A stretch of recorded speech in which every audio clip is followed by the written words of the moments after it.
La bienvenue si vous venez d'arriver sur l'antenne de Émergence FM tous les soirs de 20h45 à 22h. On reçoit un DJ ou un acteur du monde de la nuit. Et vous le savez, aujourd'hui c'est une soirée un peu spéciale puisque depuis 20h on a un compagnie de Baude et on va continuer à être encore plus avec lui et carrément en vidéo. Baude, bonsoir. Bonsoir et bonsoir tout le monde. J'espère que t'as pas pris froid dans les montagnes. Non, ça va, mais il a fait très froid. D'ailleurs, d'où le fait que mon live, malheureusement, fait que 30 minutes, parce que je t'accorde que il faisait pas chaud, ouais. Alors forcément, bon, sans doute un peu, on va commencer par ça. Si vous écoutez Émergence FM, que vous êtes sur le live d'Émergence le groupe ou même sur la page de Baude, puisqu'il a une page aussi, vous avez vu ce qui vient de se passer, c'est extraordinaire. Un live au milieu des bois avec les arbres derrière. Et dis-moi, comment ça t'est venu l'idée de faire un live pareil et comment ça s'organise ? Alors, tout simplement, il faut savoir que là, en ce moment même, donc moi j'habite Paris, mais je suis originaire de Toulouse, mais plutôt de Castres, c'est-à-dire une petite ville au sud de Toulouse, tout près de la Montagne Noire. Donc ça, en fait, c'est, pour te donner une idée, c'est le sud du Massif central. Et en fait, j'habite au pied de cette montagne-là, et il a commencé à neiger pendant les vacances de Noël, et j'ai eu la chance que mes potes m'offrent un drone pour mon anniversaire, et il y avait ma sœur, mon père, mes neveux, etc. Et là, ils me disent, non mais attends, on te voit depuis le début à faire des live streams sur Facebook pendant le confinement. Vas-y, on part dans la montagne et on fait un live stream donc dans la montagne noire. Alors on est parti avec les drones, on est parti avec des caméras, etc. On est parti avec un petit groupe électrogène. Enfin voilà, on est parti avec tout ce matériel et on est parti pendant toute une journée pour filmer les différentes prises de vue. Donc c'était ma sœur qui avait une caméra mobile, j'ai une caméra devant moi, c'est un iPhone 11 qui me filme. Après, hop, j'ai pris le drone, j'ai fait les prises de vue. Donc et toute la famille, en fait, si tu veux, était dans le projet. Et en fait, finalement, c'est devenu un projet un peu familial. Donc, mes parents ont vu le live, ils m'ont envoyé des messages. Oh, c'est super, c'est top, etc. Voilà. Donc, voilà tout simplement comment l'idée m'est venue. Écoute, il y a un rendu quand même assez exceptionnel. Alors, qu'est-ce qui s'est passé ? C'est le froid qui t'a fait arrêter au bout d'une quarantaine de minutes ? Explique-nous dans ces conditions. Alors clairement, c'est le froid qui m'a.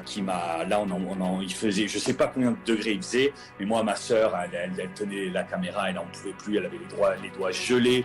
Donc, en fait, on s'est dit au bout d'un moment, on arrête. Et en plus de ça, pour la petite anecdote, il s'avère qu'en fait, le câble du record entre mes platines et l'appareil n'a pas fonctionné. Donc, pour le montage en plus, j'ai dû remonter le son avec mes gestes.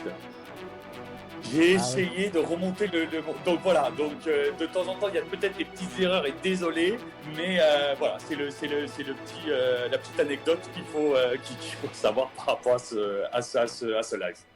En tout cas, bravo pour la performance. Si des gens viennent de nous rejoindre sur emergencefm.com, que ce soit sur le Twitch, le Periscope, le Twitter, le Facebook, et qui n'ont pas vu ce live, alors on peut le revoir sur la page d'Émergence le groupe. On pourra le revoir également sur tes réseaux. Explique-nous. Donc du coup, moi j'étais déjà venu chez toi, comme tu le sais, pour présenter The Quarantine Festival. Donc je vais pas reparler de ça, mais il sera donc sur la page de The Quarantine Festival, de Baude, de Émergence bien sûr, et aussi j'en parle de Techno Me and You, voilà, qui propose également de partager la vidéo en cross-posting sur leur page. Donc encore une fois, merci à eux. Et oui, la technologie au service du mix, on te retrouve en simultané avec ce fameux cross-posting sur plusieurs pages et ça c'est vachement bien. Alors on va se recentrer sur toi. Alors effectivement on va essayer de pas trop reparler du Quarantine Festival, mais quand même il va falloir qu'on en reparle. Pourquoi ? Parce que c'est Beau qu'on reçoit ce soir, Beau le DJ BAUD. Alors on dit c'est un DJ producteur parisien, mais tu n'habites pas à Paris alors, de ce que je découvre. Si, j'habite à Paris, mais mes parents sont originaires de Toulouse, du sud de la France. Mais là, je suis dans le 19e arrondissement, exactement, à Stalingrad. Donc c'est assez calme, côté montagne et froid là-bas, ça va à peu près ? Ouais, là par contre, là c'est calme, c'est clair. Et du coup, Beau, explique-nous, comment tu es arrivé dans le monde de la musique et comment tu as fait pour arriver jusqu'à DJ producteur maintenant à Paris ? Alors, tout a commencé en fait assez jeune. Je devais avoir 16-17 ans où en fait, si tu veux, j'ai commencé à faire des soirées privées et même des mariages. Bien que j'ai toujours aimé en fait, si tu veux, la musique électronique, mais là où je me produisais entre guillemets, c'était pour des mariages. Donc, il fallait jouer plutôt généraliste. Donc en fait, j'ai fait ça pendant 5-6 ans. Je suis parti ensuite à l'étranger, à Shanghai, pendant 5 ans et demi, 6 ans. En Angleterre, 1 an. Et en fait, c'est à mon retour, quand je suis rentré à Paris, il y a maintenant 6 ans, où, entre guillemets, ma carrière a décollé, où j'ai pu commencer à jouer dans des beaux endroits. Alors, je t'accorde qu'au début, c'était pas simple. Hein. Je me suis retrouvé dans des bars miteux du 18e où tu es payé 20 € une bière. Donc, il fallait quand même s'accrocher parce que ce monde-là, c'est un monde de compétition. Il y a beaucoup de monde. Donc, il faut s'accrocher. Il faut avancer comme ça, dans ce sens-là. Et après, je me suis retrouvé à jouer chez Maxim's, Garage, chez Castel, au Faust, Monsieur Mouche, 4 éléments, chez Mila. Donc voilà, donc dans plein de clubs à Paris connus, et merci encore à tous ceux qui m'ont fait confiance. Donc voilà un petit peu comment ça s'est comment au fil des années ça s'est développé. Et donc petite parenthèse pour le Quarantine Festival, donc j'ai créé ce festival online pendant le confinement pour promouvoir tout simplement les DJ et la scène locale électronique. Et c'est un super festival qui est né. Il est né avec ce confinement au niveau date. Ouais, une semaine après, donc c'était au mois de mars, une semaine après les annonces du gouvernement. C'est ce qui me semblait quand je regardais un petit peu les archives. Tu as du sacré monde sur ce festival. Et on le sait d'autant plus puisque sur Émergence, grâce à toi, on reçoit les DJ. Alors pour l'instant, on a fait que des féminines, pardon. Et je pense qu'on va passer au masculin peut-être dans quelques temps. Et comment tu recrutes ? Eh bien, écoute, avec grand plaisir. Moi, je t'ai fait jouer pas mal de DJ. Il y a encore des DJ. D'ailleurs, il y en a une autre qui va jouer la semaine prochaine pour Émergence. Donc ça, c'est cool. Et après, j'ai surtout maintenant aussi des petits producteurs qui cartonnent, aussi des DJ qui font du live. Donc pas un DJ set, un vrai live. Donc ça aussi c'est très intéressant pour les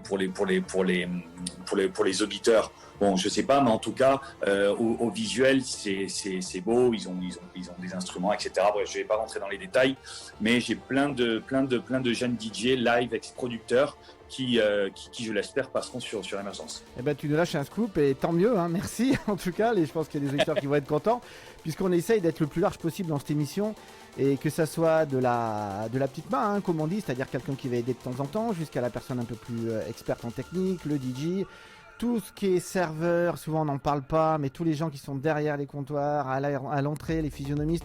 J'aimerais bien un jour accueillir un physionomiste à l'antenne, d'ailleurs, s'il y en a un qui nous écoute, qui a envie de passer et nous expliquer un petit peu comment on fait pour rester calme à l'entrée, comment on sélectionne sans paraître trop difficile. C'est un sacré métier, et donc la porte est ouverte. Et également, même j'ai eu la chance, comme toi, de travailler peut-être dans des clubs, et même les personnes qui sont dans les vestiaires. Je pense qu'elles ont des anecdotes à raconter, des trucs rigolos, et des vêtements qui nous restent sur les bras à 5h du matin et on se demande à qui c'est. Et ça, c'est intéressant. Donc voilà, donc tu nous as lâché un scoop, et on va encore jusqu'aux producteurs et aux compositeurs. Toi, Baud, tu produis aussi. Parle-nous un peu de tes productions. Alors, écoute, moi, pour être très honnête avec toi, moi, j'ai plein de petites prods, en fait, qui n'ont jamais vu le jour, mais qui sont prêtes à... En fait, il me manque du mastering, du mixing. Je suis allé chez des amis pour retravailler, en fait, toutes ces prods. Moi, je les ai encore pas sorties parce que pour moi, elles sont pas totalement finies et il y a encore du boulot. Et comme me disait un ami producteur, si tu sors un track, il faut qu'il soit parfaitement fini. On ne peut pas se permettre, avec tous les outils aujourd'hui qu'on a, les Ableton, etc., on ne peut pas se permettre d'avoir quelque chose d'à peu près, sachant que les tracks qui sortent en ce moment sont monstrueuses. C'est du très très beau travail, donc je ne peux pas me permettre de l'à peu près. Surtout si je sors un premier track, il faut que ça accroche directement. Voilà. Une question pour l'enfant qui est resté en toi. Quel est le DJ ou le collectif qui t'a fait rêver et t'a donné envie de mixer ? Alors moi j'allais te dire il y a un track qui pour moi reste mémorable. Tu peux le jouer en warm-up, milieu de scène, même closing. C'est Sam Paganini, Rave. Ça restera pour moi un track que j'ai entendu d'ailleurs plusieurs fois parce que il est assez connu, mais c'est pour moi un track qui met le feu. Il est progressif, il y a un gros drop. Il n'y a pas un BPM non plus, il n'est pas non plus à 128 BPM. Donc voilà un DJ track plutôt qui m'a vraiment rêvé, qui m'a vraiment fait rêver. Après des DJ en live, j'ai vu des Richie Houghton, des Carl Cox à Ibiza. Bon voilà, je pourrais en parler pendant des heures, mais on va se focaliser juste sur un track que j'aime beaucoup, bien que j'aime aussi, bien évidemment, beaucoup d'autres tracks. Mais voilà, celui-là, c'est un petit peu la petite pépite, tu la lâches au milieu d'un set, s'il y a beaucoup de personnes, tu sais que t'exploses la salle. Voilà.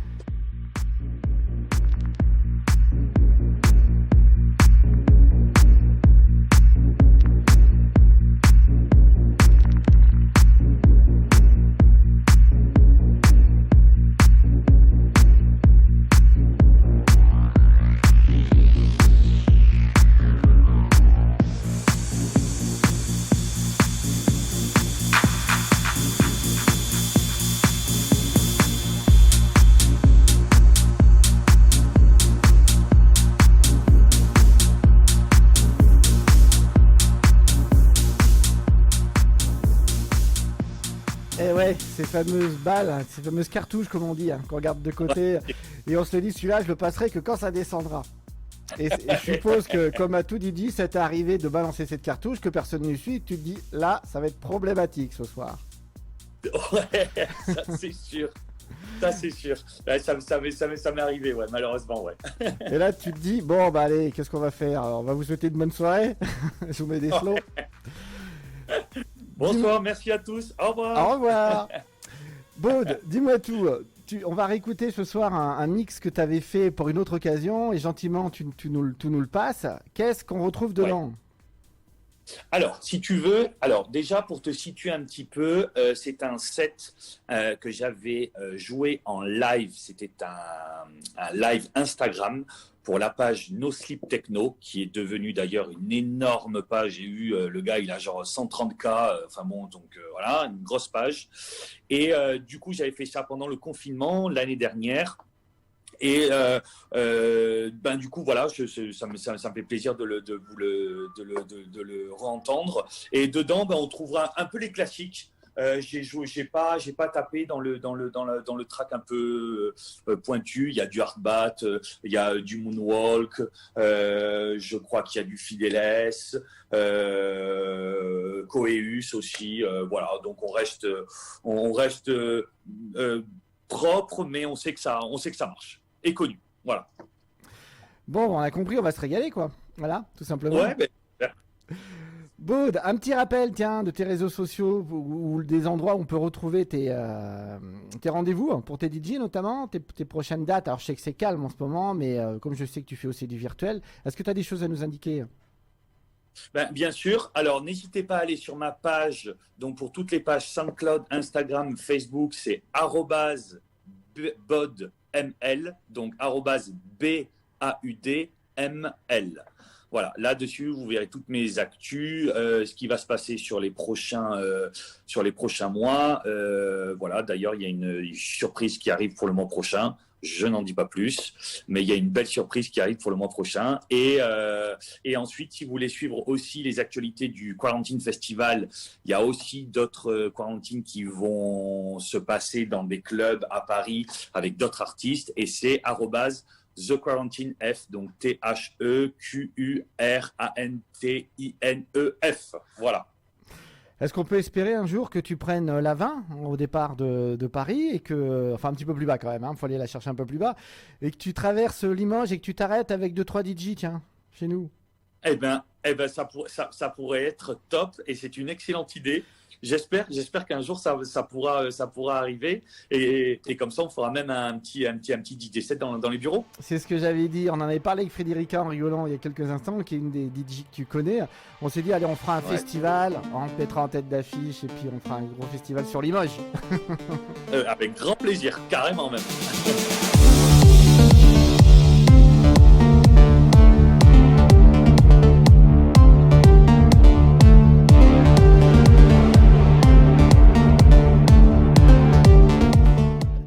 Good, oui, bah écoute, hein, un petit festival sur Limoges et puis c'est parti. On va croiser les doigts pour qu'on se sorte de tout ça. Ouais, c'est clair, c'est clair. À bientôt, Bod. Merci beaucoup et prenez soin de vous. Ciao, ciao. Salut. Merci.